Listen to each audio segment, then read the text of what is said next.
Windsor has stood through more than 40 reigns.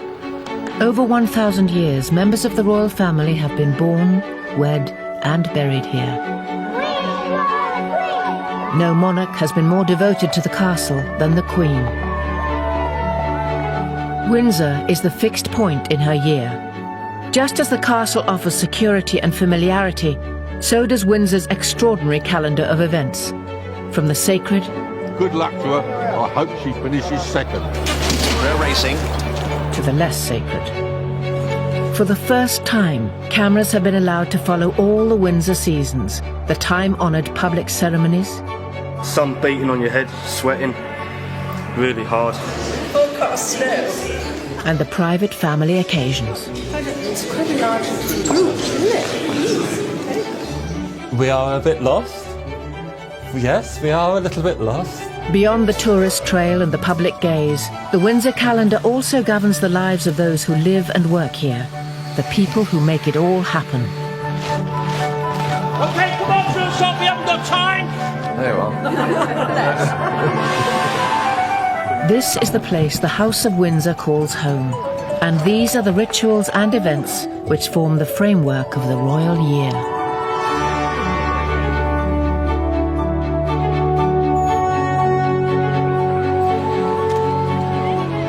Another week of royal engagements is drawing to a close. The Queen and Prince Philip are in Hounslow, West London, to open the new wing of a Sikh temple. From here, they'll travel to Windsor for the weekend, just as they do on most weekends of the year.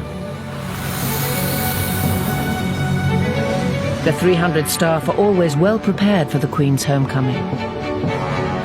Just got to check it out so there's no rips in it. As ever, Flagman Tony Martin is ready to herald her arrival. It's an interesting job, and there's not a lot of people can say they're the flagman for Her Majesty. I met the Queen when we got our Christmas presents, and I actually tell her, she said, "Oh, you're the flagman, are you?" So she knows who I am. Some of the conditions have been really bad. Force 10 gales, rain, snow, ice, get all the weathers. Whatever the weather, Tony will stay at his post until the Queen is through the gates. Hello there, it's Tony again, behind the flag. Any updates? All right.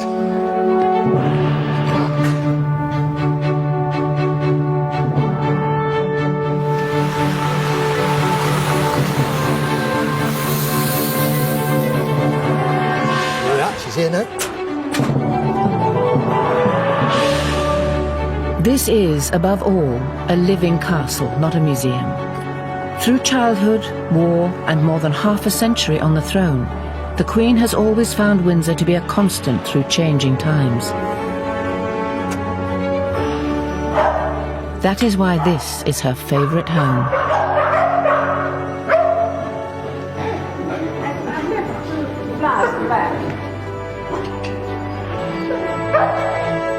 It's nice having the boss back.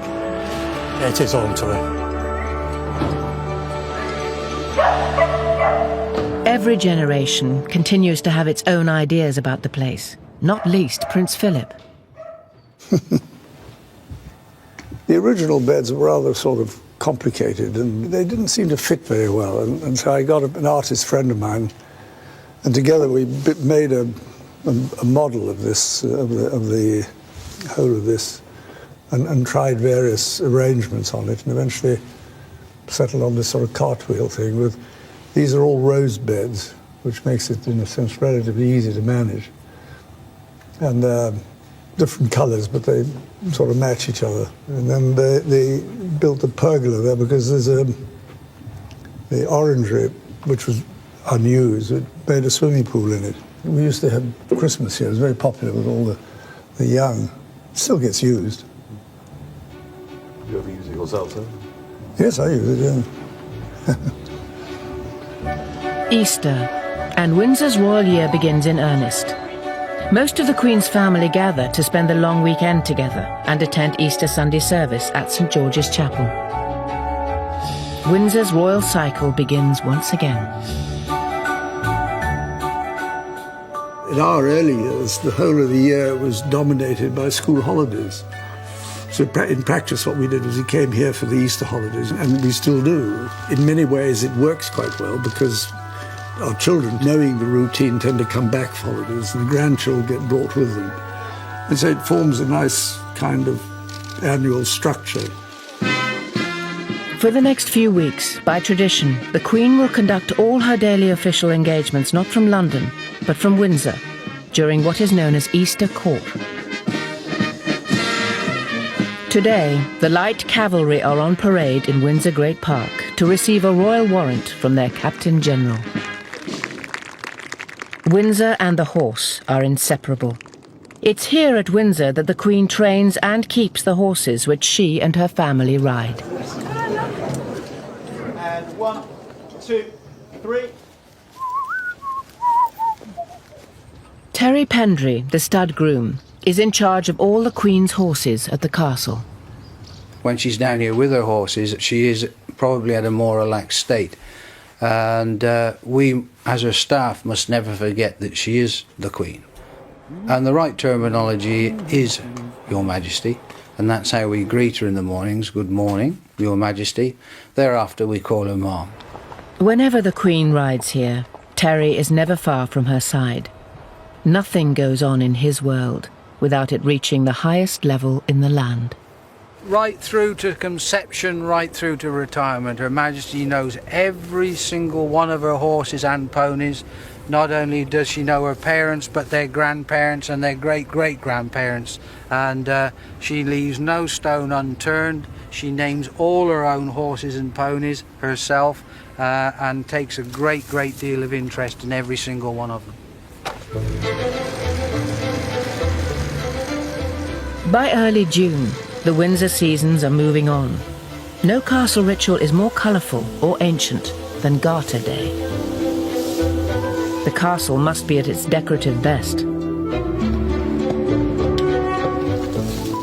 It was at Windsor in 1348 that Edward III appointed 24 of his most trusted supporters to be Knights of the Garter, so named after the blue ribbon which went with the honour. Monarchs have been appointing Garter Knights, never more than 24 at any time, ever since.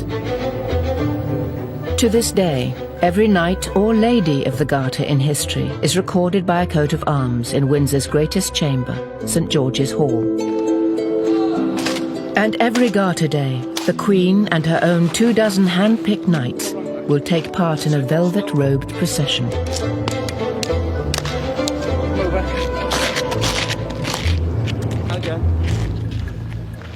Getting it right is the responsibility of the Queen's Master of Ceremonies, Colonel Sir Malcolm Ross. Right, gentlemen, the Queen is coming down the stairs. The Garter Knights are in the hall. He is a firm believer in the wisdom of rehearsal. There is no book which tells me how to arrange anything. I wish there was, and perhaps I shall write one when I leave here. Present! Ah! My role on Garter Day really is the procession from the top of the hill, Windsor Castle, down through the lower ward to St George's Chapel. 3 carriages, represented by 1 car. A magnificent and very ancient procession, full of really the most distinguished people in the country, one way and another. There you are. Not everyone can attend rehearsals, so castle staff take the place of any key absentees. You did this last year, didn't you? No, I haven't done it for about... I was Queen last year. Deborah last year. You did it last year. Oh, yeah. Duke of Kent, Prince of Wales, Duke of Gloucester in the middle. Right.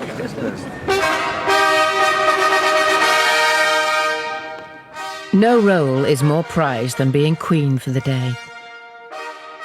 This year, the honour goes to Chapter Secretary Letty Jones, soon to retire after 30 years' service. When you are singing the national anthem, if you don't by now know the second verse, then please learn it. So, Royal Family, you could move, please, away. You've gone back for tea now, Letty. Yes. So we've got the carriages that have come up.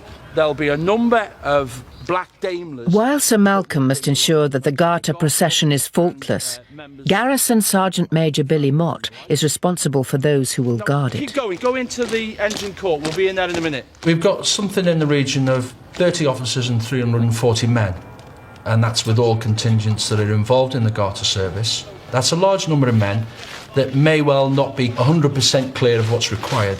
OK, come on, Phil, we haven't got time! So I demand 100% from each and every one of them men, and that means I've got to start throwing some small grenades to get them toeing the line so that they know what they're doing. The Military Knights of Windsor are a collection of distinguished old soldiers who lend dignity and symbolism to events at St George's Chapel throughout the year. Their principal task has always been to pray for the monarch and the Garter Knights. You'll see as you go some fairly considerable beams. General Sir Michael Hobbs is the governor of the Military Knights. His army career began at Windsor. My first job was as a sentry just outside Henry VIII Gate. In those days, the sentries were outside the gates.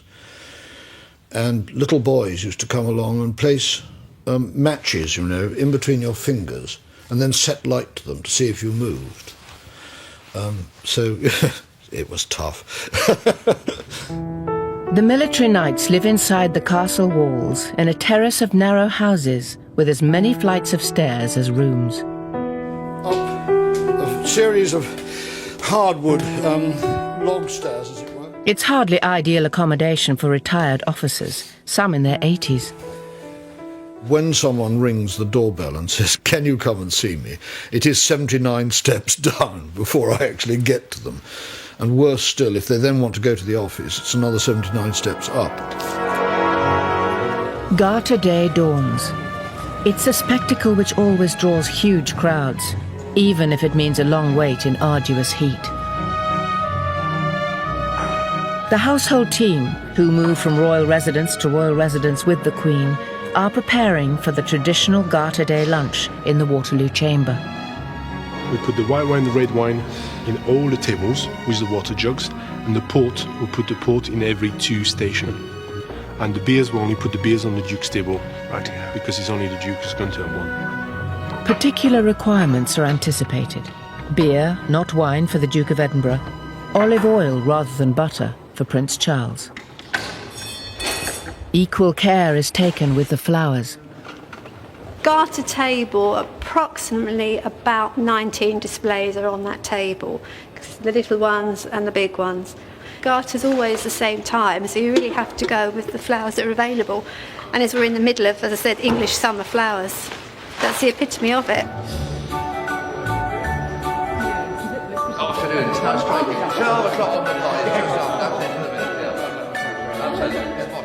The Order of the Garter is the senior British Order of Chivalry, and I suppose therefore is the senior Order of Chivalry in the world. You've lost your husband already. Where have you lost your husband? Good to see you. There he is, here he comes. The conqueror of Everest, Sir Edmund Hillary, ascends the grand staircase. Good morning, Sir Edmund. How are you? Very nice to see you again. Would you like to sign the book while we've got you spare for a moment? The Garter Knights are former politicians, national heroes, and long-serving representatives of the Crown. No one forgets the origins of the order. There's an enormous amount of tradition in it, and I think it's a great mistake to just deride tradition. I think tradition is quite important in a country, and of course personally it's a great honour because it's the Queen's own decision. It isn't like the honours list, which is done by the government and so on. It's but the Queen's own personal thing, so it's a great compliment. The Garter robes are brought out of storage. Each knight will process in a velvet mantle and cap with an intricate arrangement of heraldic emblems. Barely visible will be the garter itself, worn below the left knee, and inscribed with the motto, Honi soit qui mal y pense, shame on him who thinks evil of it. Jeremy Bagwell Purefoy prepares the regalia. They're garter colours, most of which have just been valued at about £250,000 each. That is the badge of the Order of the Garter, which is St George, and is actually known as the Greater George. And this one's the Duke of Abercorn's, and that's actually the oldest one we've got. About 350 years old. The last batch to be made was made about 100 years ago. They made 5. In the lower part of the castle, the other band of knights are making sure their kit is faultless. Right, are you ready to put this on? Absolutely. Have you got your bonnet is here, is it? Bonnet is there, yeah. The military knights will lead the procession. On a hot day such as Garter Day, the middle of June, it can be very, very uncomfortable. We're in the uniform, I think, somewhere between an hour and a half, 2 hours. You're all right, Peter. Stand still. Stand still. Okay. Then I'll adjust. One of the older military knights is Major Peter Bolton. He fought in Special Forces units across Europe in the Second World War. Okay. Yep. Smart as a button stick. Okay, I was going up in Garter, last Garter, coming up the hill there, jam-packed with people. Absolutely. And I was trying to find my way through. And I said, I'm an old veteran, medals are getting me down. And they parted absolutely. Everyone is seated punctually in the Waterloo chamber. The Queen does not like long lunches. Because the guests are usually the same, the Garter seating plan is rotated so that no one sits next to the same person more than... Now that the Queen is on the course, the day can really begin.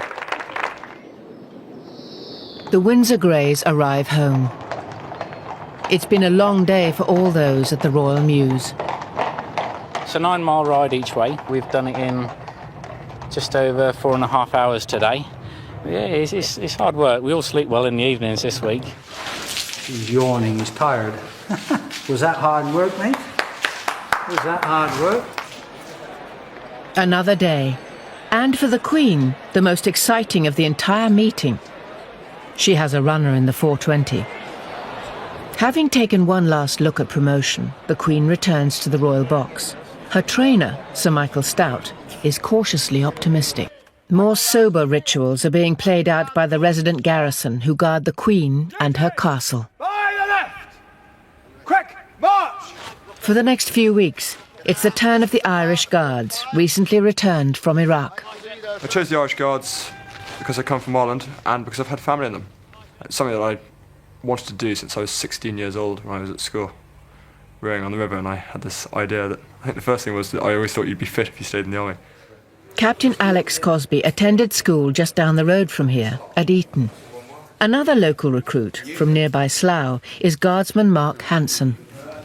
Left school, done nothing at school, like when I worked on Dad's fairground, like travelling all over the country. Fancy doing something better.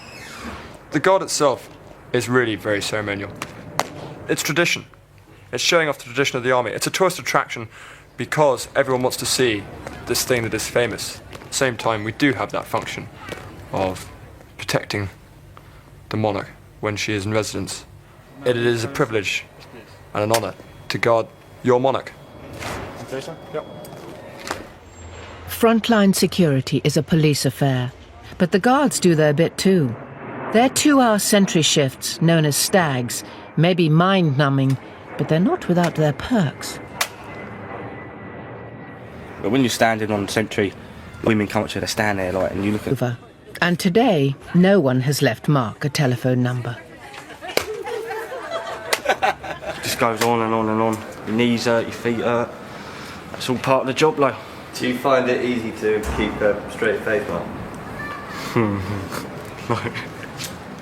Of course I don't. What do you think about whilst you stood there? Think about the 3-week leave we got coming up. We go RB for 2 weeks. With August, the Windsor seasons move on, and the royal family depart for Balmoral. There is no holiday, though, for the Queen's castle. The visitors are still pouring through. And out in the great park, there's a harvest to be gathered. The governor of the castle is Air Chief Marshal Sir Richard Johns. When the royal family are away, Sir Richard is king of the castle. The castle exists to do a number of important functions. It is a working castle. This was taken in July 2002, and this photograph shows the working population of the castle. There are something like 160 people who actually live day by day within the castle walls, and there is a great feeling of community spirit. When the gates shut, Windsor's extended family come out to play at one of the governor's summer barbecues. Special burger in the Is this the best one? They're the very best. Quite clearly, the role has changed over the years. I mean, initially, this place was a fortress, and I guess my role, from being a sort of military supremo, has gradually evolved into the appointment that I now fill, which is formally as the Queen's representative in the castle. That's my job done. Tonight, bad weather has done nothing to dampen spirits as other members of the community help out. Stud groom Terry Pendry wears a favourite outfit. It's the best shirt I own. Barbecues and things like that, of course, yeah. It's the right shirt to wear, isn't it? As a busy, living institution, Windsor cannot afford to let time stand still. This is a place which operates on punctuality. The timekeeper is Steve Davidson. He is the castle clockmaker, but his task is not to make clocks. It is to look after the 450 already in existence. I don't like it when you've just got dead clocks sitting around. I can't stand seeing clocks just not doing anything. Clocks are definitely a sort of cheerful thing when they're ticking along. I mean, if you listen to it now, it's quite a cheerful sound. There couldn't be a nicer job for a clockmaker. Within the castle, there's some of the finest clocks in the world. The variety of clocks is enormous. I mean, I look after from very small clocks, which are really watches, up to a very, very large turret clock. I think I've got 7 turret clocks, and absolutely everything in between. Hello, Jim. How are you? Fine. There's clocks in nearly every department, so I probably know more people in the castle, more rooms, than almost anyone. One of the lovely things about Windsor Castle is because it's a royal residence, it's a home, it's alive and it's working. Everything in it works. And I can't imagine Windsor Castle any other way. Well, it's clock changing day. Autumn brings a monumental task. The clocks must go back an hour to mark the end of British summertime. Steve has to change every single one across the entire Windsor estate.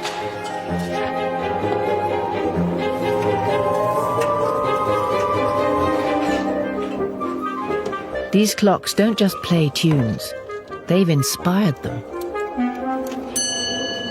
Inside here is a fantastic organ clock. It's made in 1734.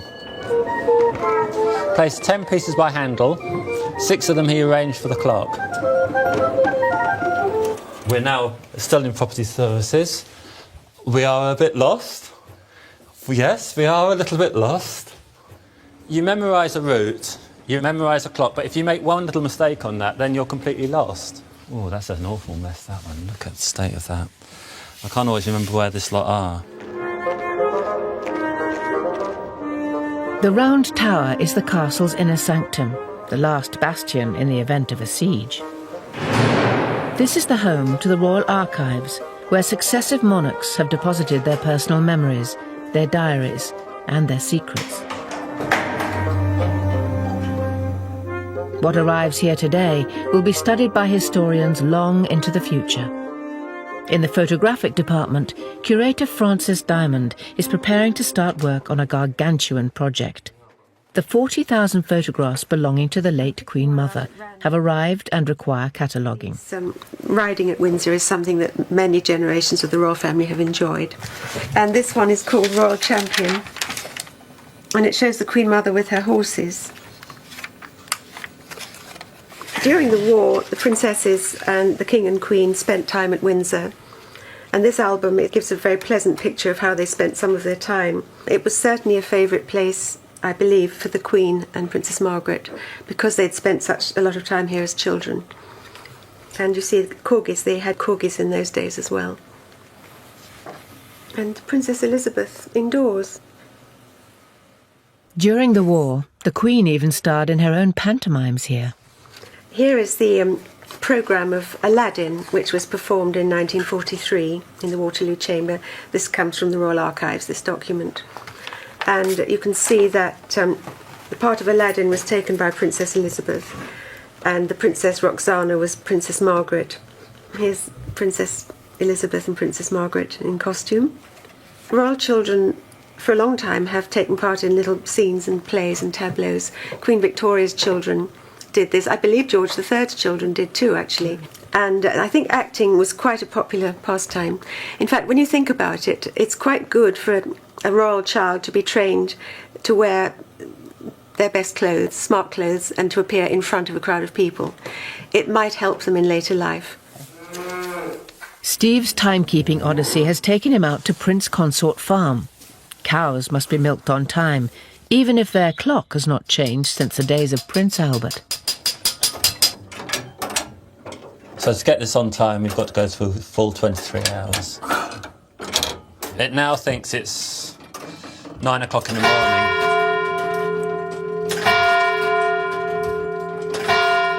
For most people, it's a little bit of a nuisance. They've just got to remember their clock. For me, it's a big nuisance. It takes me around about 16 hours to change all the clocks, and I work through the weekend. Well, this is all part of the castle. I tend to think of the home park as almost like the garden. Pulling over here. Autumn dawn. Stud groom Terry Pendry always likes to beat the overnight Heathrow air traffic to the tranquility of the park. Beautiful morning, the sun's just starting to rise. I've had probably about another 10 minutes. Often this time of the morning you hear the dawn chorus. Depends which way the wind's blowing, but the dawn chorus this morning are the Branson birds and the British Airways migrating in from the Americas. This is the largest lived-in castle in the world. The rest of the world come in on those tin cans to see what we've got here, you know. Tradition and history. If you're on a horse like this first thing in the morning, while you're in church every day of the year, I mean, I've got Her Majesty's trees, they're my cathedral. I've got the best stained glass window in the world. It's right above me. There we go. This is a special little corner of the Great Park, or should I say home park. There's only 3 horses buried here. The first one we're looking at is dear old Sanction. We lost him in the Golden Jubilee year. I think he read Her Majesty's mind. He literally, whatever the Queen wanted to do, he almost instinctively knew. He was a very, very dear, special old horse. There are just days before the Queen's return from Balmoral. Terry ensures that the 4-legged staff are ready. This coming weekend she'll be back, so yep, everything's tidied up, horses are prepared, ponies are prepared, ready for her when she arrives here on Friday. All year long, whatever the season, Windsor's part-time team of bell ringers must mark important royal dates. We hear that they appreciate our efforts, that they don't often come to see us actually ring, but they are around. Although it can sometimes be hard to remember some of them. We're ringing for one of the royal birthdays. Which one is it, Harry? Prince? We're ringing for Prince Henry. It's Prince Harry, isn't he? No, his real name is Prince Henry. Oh, yeah. Look 2, trouble going. Gone. Alice's son, the Duke of Gloucester, leads the mourners. A bearer party from the King's own Scottish borderers carry their former Colonel-in-Chief.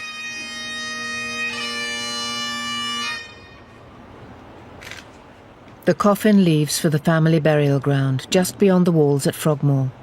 Princess Alice will be buried alongside her husband, the late Duke, and her elder son, Prince William of Gloucester, who died in a 1972 plane crash aged 30.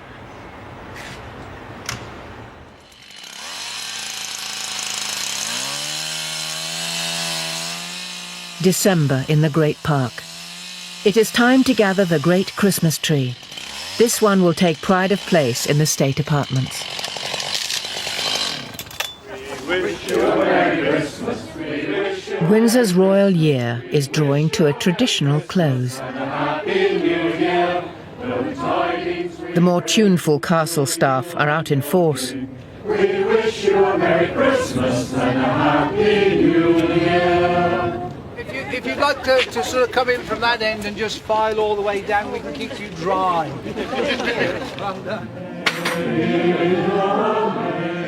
The carol singers know just what to sing as they arrive at the stables to greet the Queen's horses.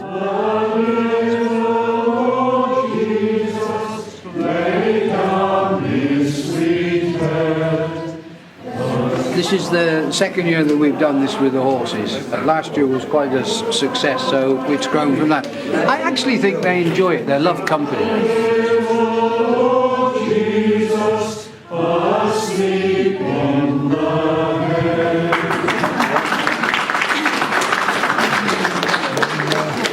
It's just for our little community. It's kind of the end of the season, ready to start the new one. Thank you very much. Stud groom Terry Pendry refuels the singers and sets them on their way. Someone else is expecting them.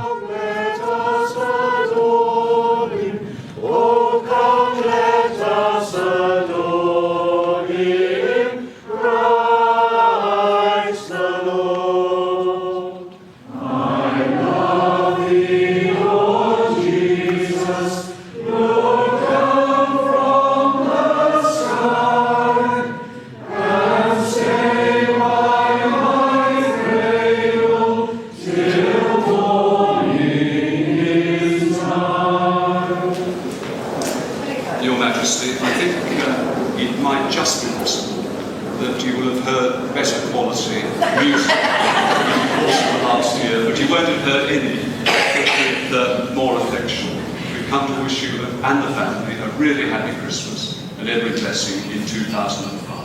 Oh, that's very kind. Thank you very much. Alan, would you like something to warm? Through.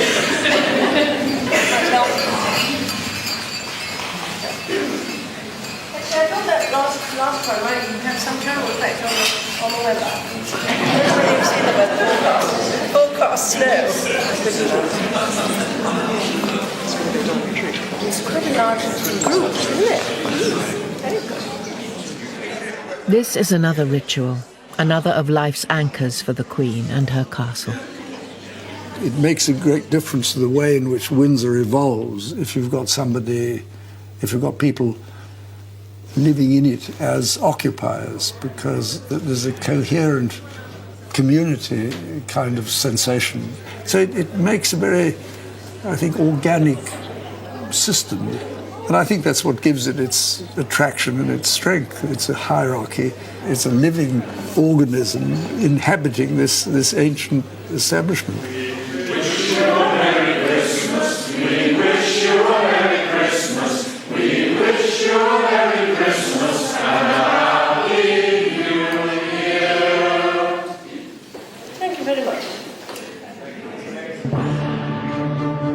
Whatever surprises the new year brings, Windsor will always be here for the monarch who has loved it more than anyone.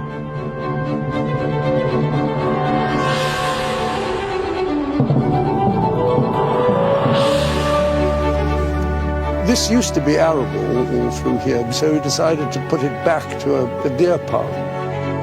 Well, it's the Queen's back garden, isn't it? It's a very, very special venue.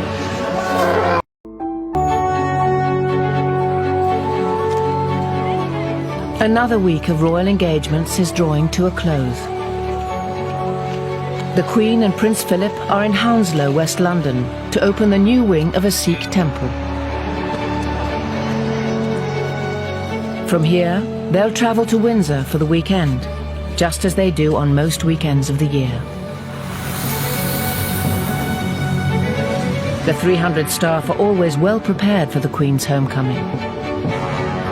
Just got to check it out so there's no rips in it. As ever, Flagman Tony Martin is ready to herald her arrival. It's an interesting job, and there's not a lot of people can say they're the flagman for Her Majesty. I met the Queen when we got our Christmas presents, and I actually tell her, she said, "Oh, you're the flagman, are you?" so she knows who I am. Some of the conditions have been really bad. Force 10 gales, rain, snow, ice, get all the weathers. Whatever the weather, Tony will stay at his post until the Queen is through the gates. Hello there, it's Tony again, behind the flag. Any updates? All right.